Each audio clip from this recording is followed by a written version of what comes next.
my name, this place, RTL, SDR wandering. What is RTL, SDR? Show of hands to whom those acronyms mean anything. Fantastic. So ask them for more detail, because I know very little. So RTL, SDR is a low-cost radio receiver. And what's interesting about this is some people found a way to hack digital TV receivers, like about 15 years ago. And other people found a way to build on top of that and make some engineering improvements to allow for a wide range of spectrum analysis and other fun with waves. Does anyone know this song? Sing Talking Heads. I'm on a road to nowhere. Come on inside. Yeah, read wave instead of road and go look it up on YouTube, because apologies to Talking Heads. So kind of talked about this. For me, the biggest part of this, which is so interesting, is like many other things in the past 30 years, maybe 20 years, with computers, is what happens when you make computers small.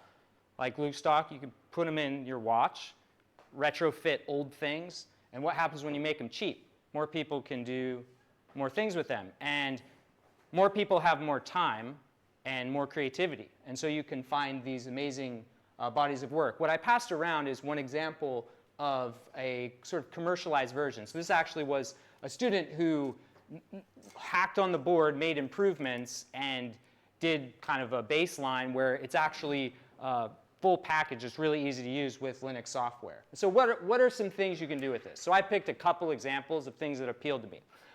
If this printout's like, whatever. But the TPMS is actually tire pressure monitoring system.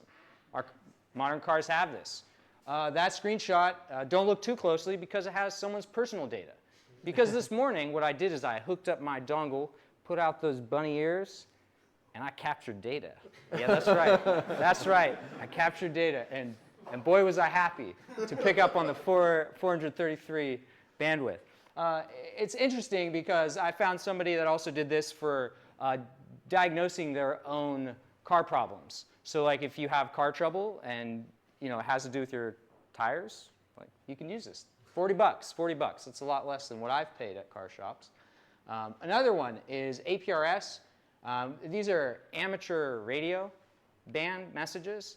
And what's really interesting is, from what I've understood of this, this is actually like a precursor to some kind of packet sending, all without the internet, all well before the internet.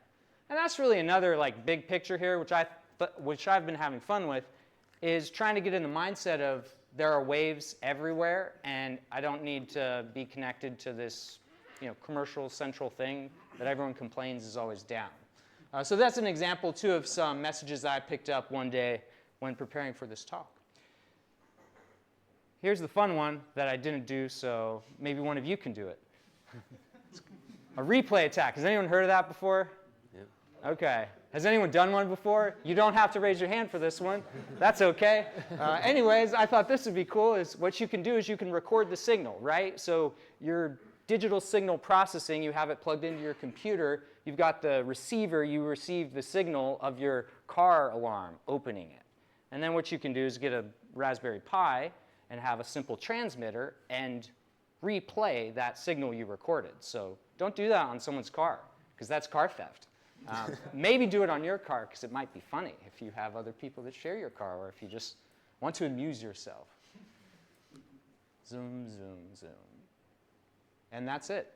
Thank you much for your attention.